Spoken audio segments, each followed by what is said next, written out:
Hello everyone. सो पिछली videos में हमने द जेटाज की प्रजाति के बारे में बहुत ही ज़्यादा डिटेल में वीडियोस बनाई। उसका ओरिजिन और उसकी क्यूएनए सेशन पर हमने प्रीवियस वीडियोस में फोकस किया। तो आज हम उसी से उभरती हुई एक और प्रजाति का हम डिस्क्रिप्शन देखेंगे, जो कि उतना ज़्यादा उससे इवॉल्व नहीं हो पाई, पर उसका कुछ एक तरह का उसका एक अपना एक वाइटल रोल रहा है असेंशन की ओर। ठीक है, तो उस प्रजाति का नाम इन्होंने रखा है द एसेसानी। द एसेसानी। ओके, तो बिना देरी किए हुए हम वीडियो को स्टार्ट करते हैं। हम इसकी डायरेक्ट डिटेल पे आते हैं। कुछ इसमें ज़्यादा दिया नहीं होगा उसके बारे में, जस्ट एक शॉर्ट डिस्क्रिप्शन है, तो हम डायरेक्ट उस पर आते हैं। तो इसमें एक प्रश्न रखा गया है जो मैं आपको पढ़ के बताता हूँ। Since you were talking about fear regarding relationship between the humans and the Zetas, would you please talk the result of relationship one of the hybrid races known as the Assassins? जिस तरीके से हमने एक relationship के बारे में बताया था जो कि ह्यूमन बींग्स और जेटा के बीच में था, तो क्या आप जरा उस रिलेशनशिप के बारे में प्रकाश डालोगे जो नई प्रजाति के बारे में बताया गया, जिसको ये लोग एसेसानी कहते हैं? तो इसके बारे में आप थोड़ा खोलकर इन्होंने बताया है, तो मैं उसका अनुवाद करके बताता हूँ। We were talking about the Zetas doing hybrid work with humans. This created many lines of hybrid, some known, some unknown. Some lines were weak and did not survive. Others mutated and eventually went off their own universe. The famous civilization of the Assassini. ठीक है, तो इसमें बताया गया कि हमने जिस तरीके से बात की गई थी जेटास की, जो कि ह्यूमन के साथ हाइब्रिड वर्क करते थे, तो उनके साथ काफ़ी सारी अलग अलग लाइंस बनी। कुछ इवॉल्व हुई, कुछ अननोन थी, कुछ जानी पहचानी, कुछ अनजान सी। ठीक है, कुछ लाइंस ऐसी वीक थी जो ज़्यादा सर्वाइवॉल्व के टाइम पर सर्वाइव नहीं कर पाई, कुछ मैच्योर हुई। ठीक है, और कुछ वेंट ऑफ हो गई अपने यूनिवर्स में। तो उसमें से एक फेमस सिविलाइजेशन थी जिसको एसेसानी कहा गया है। ESSASSANI, Essassani. Okay, the civilization of Essassani is extremely important to humanity. It represents the possible future timeline for Earth. हाँ, तो इसमें बताया गया है कि जो सिविलाइजेशन नई जो हमने बताई, वो काफ़ी ज़्यादा इम्पॉर्टेंट थी ह्यूमैनिटी के लिए, और वो रिप्रेजेंट करती थी पॉसिबल फ्यूचर टाइमलाइन। वो उसने फ्यूचर टाइमलाइन को रिप्रेजेंट करा अर्थ पर, हमारी पृथ्वी ग्रह पर। Genetically they are part human and part zeta, but what also they represent a type of alchemy. Yes, मतलब वो एक तरीके के ह्यूमन का पार्ट भी है और जेटा के पार्ट भी है, बट वो एक तरह की एल्केमी है। We spoke fear and love and how a type of alchemy happen. Everything is transformed when you allow yourself to pass through the energy of fear. This is why Assassini species is so awakened.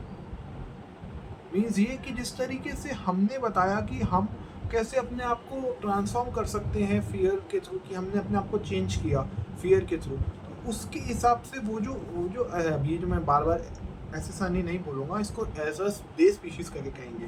तो वो जो species थी, वो species इसी वजह से काफ़ी awaken थी। The work came from the alchemy of fear and love.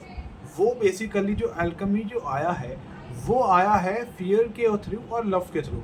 Okay, fear मतलब उन्होंने फियर भी झेला है, उन्होंने लव महसूस भी किया है, उससे वो इवॉल्व भी हुए हैं, तो उनके अंदर दोनों का कॉम्बिनेशन है। ठीक है, this is why when human listen to the channelling of Bashar. ठीक है, बशार का बताया गया एक शब्द है इसमें।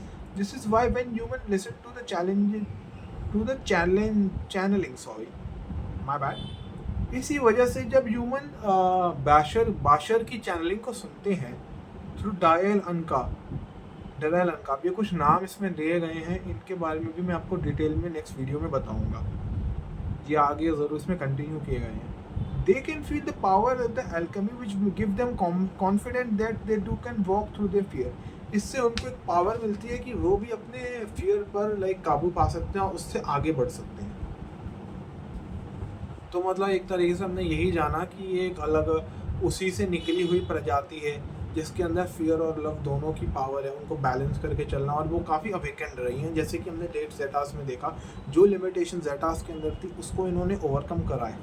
ठीक है, तो आगे हम इसका अभी एक Q&A पार्ट जानेंगे, इसमें 2 क्वेश्चन रखे गए हैं जिसका अभी मैं आपको क्वेश्चन बताऊंगा, इसका आंसर भी आपको हिंदी में एक्सप्लेन करता हूँ। तो पहला क्वेश्चन रखा है, question number 1, so the accessory represent the future of humanity. तो क्या जो ये नई स्पीशीज आई है ह्यूमैनिटी का नया फ्यूचर है? तो उनकी तरफ से रिप्लाई आता है yes. बैशर said that even though the hybrid of the human and they are the hybrid of human and zetas, they also have their ancient history. हाँ, बेशक ये तुम्हारे ह्यूमन और जेटा से निकली है, पर फिर भी इनका भी कुछ पुराना एंशियंट इतिहास रहा है। ठीक है, we know this might be a little confusing for some humans, since we have said in their 60s, 80s or 90s were the peak of this work. How could the SSNE has an ancient history?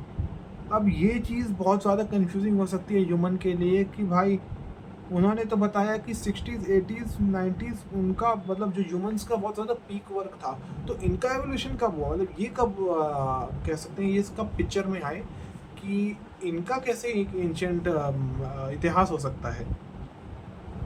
तो ये question रखा गया था। तो ये बताया गया है the timelines are not parallel when we sit zetas hover over the human timeline, they could actually interject the genetic line at any time in the timeline when working with their genetic project। मतलब ये था कि जिस तरीके से ये बताया गया कि जैसे जेटास ने अपने बारे में बताया था ना कि वो किसी भी एक लाइन, एक पैरेलल टाइमलाइन की बात की गई कि वो किसी भी टाइमलाइन में ट्रैवल कर सकते थे, वही सेम चीज़ एसेसनी के साथ है। उन्होंने वहाँ पर अपना ट्रैवलिंग कर कर उस पीढ़ी में वो लोग गए और वहाँ पर इनर वर्क किया और साइड बाय साइड बताया हुआ है कि एट एनी टाइम जहाँ पर वो लोग अपने जेनेटिक प्रोजेक्ट पे भी वर्क कर रहे थे, तो उन्होंने एक टाइमलाइन स्किप करके, जैसे एक तरह का टाइम ट्रैवल मान लेते हैं हम इसको, टाइमलाइन के थ्रू वो गए। इसी वजह से उनका वो इतिहास, इसलिए इनको इतना पीरियोडिक और एंशिएंट बताया गया है। In the timeline with the genetic project from a human point of view, the line was inserted in the ancient part to give the SSNE time to develop as a species। तो अब इसमें आता है तो जो human point of view से क्या हुआ है, तो हम ह्यूमन के पॉइंट ऑफ व्यू से मान के चलें तो एक तरह की लाइन, एक तरह की जेनेटिक लाइन इंसर्ट की गई है एक एंशिएंट पास्ट में, जिससे कि उनको टाइम मिले कि वो अपनी स्पीशीज़ को डेवलप कर पाए। तो हम ये जान पाए कि किस तो आशा करता हूँ कि आपको इस प्रश्न का उत्तर समझ आया होगा कि कैसे जो एसेसनी स्पीशीज़ है वो बहुत ही एंशिएंट है और उनका क्या एंशिएंट हिस्ट्री में उनका क्या रोल रहा है। सो नेक्स्ट क्वेश्चन की ओर बढ़ते हैं। So the upside of the Essassani is that they were integration of love and fear. तो ये बताया गया है, तो ये क्वेश्चन पूछा जा रहा है कि अपसाइड एक तरीके से ये मान सकते हैं कि उनके अंदर इंटीग्रेशन था, दोनों लव और फियर, दोनों पावर उनके पास इंटीग्रेशन में थी। तो इसका आंसर अभी इसका आंसर दिया गया है इस तरह से, that is one upside, another upside has to do with the quality of integrity. This mean their thought, emotions and actions and intentions are all in alignment. हाँ, ये तो एक अपसाइड है कि उनके पास ऐसी क्वालिटी ऑफ इंटीग्रिटी थी। तो इससे ये मान सकते हैं कि उनके अंदर जो थॉट, इमोशन, एक्शन और इंटेंशन वो सारे अलाइनमेंट में थे, अलाइन हो रखे थे। In a sense a perfect model for civilization, because what result in the creation of authentic beings.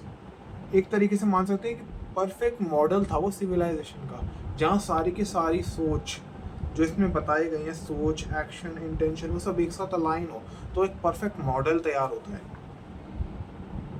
Because what result is the creation of authentic beings. If we have to say there is a downside, अब हम अगर हमें कहना हो कि यार कोई down side भी थी, we notice that from a human point of view essential solution to human challenges seems to simplistic for many human. हाँ, अब हम इसकी कोई डाउन साइड मानकर चलें तो हम ये कह सकते हैं कि जो एसेसन जो मैंने बताया है, एसेसनी जो स्पीशीज़ हैं उनके जो सोल्यूशन थे ह्यूमन चैलेंजेस के, वो बहुत ज़्यादा सिंप्लीफाई थे किसी भी ह्यूमन के लिए। The execution of that philosophy in human reality is difficult for human and the depth of their philosophy isn't yet fully understood, no matter how clearly Bashar might communicate it. मतलब ये बताया गया है कि जो हमारी मतलब वही जो फिलॉसफी जो वो देकर गए ह्यूमन को, वो उनके समझ के हमारे ह्यूमन के समझ के इतना परे थी कि वो उसे कितना भी कंसाइसली समझा कर गए, वो हम उससे इतना मतलब ताल्लुकात और इतना समझ नहीं रख पाए उसकी, ये कहना चाहते हैं। तो यहाँ पर हमारा Q&A सेशन जो है ना, फर्स्ट पार्ट का ख़त्म होता है एसएसआनी का। तो अब हम डायरेक्ट बात करेंगे आज की वीडियो में हमने क्या जाना। आज की वीडियो में हमने एक नई स्पीशीज़ के बारे में जाना था, एसएसआनी, जो कि द ज़ेटा और ह्यूमन का एक हाइब्रिड पार्ट था। ठीक है, उनके अंदर लव और फेयर दोनों की जो पावर थी वो इक्वली बैलेंस थी। They are both actually aligned.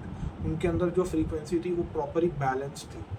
फिर एसएसआनी के बारे में और बताया गया कि एसएसआनी जो थे वो बहुत ही एंशियंट थे, अपने 60s 70s 80s 90s इस युग में उनकी जो एक बहुत इम्पोर्टेंट रोल था, क्योंकि वो एक पैरेलल लाइन के थ्रू चलते थे और they can move to any timeline, एक तरीके से जो जेटास के पास थी। एंड इन दी एंड की जो भी उनके पास जो भी टेक्नोलॉजी या जो भी टीचिंग थी वो काफ़ी ज़्यादा अवे ऑफ द माइंड थी अकॉर्डिंग टू ह्यूमंस की, उसको वो कैप्चर कर पाए। सो वो इतनी ज़्यादा मतलब प्रचलित में नहीं आ पाई। तो हम इसी टॉपिक के साथ आज की वीडियो को यहीं पे विराम देते हैं। तो उम्मीद करता हूँ आपको ये वीडियो सेशन अच्छे लग रहे होंगे। आपने हमारे प्रीवियस गोल्डन लेक की स्वाध्याय सीरीज़ को भी देखा होगा, आप उससे कम्युनिकेट और रिलेट कर पा रहे होंगे।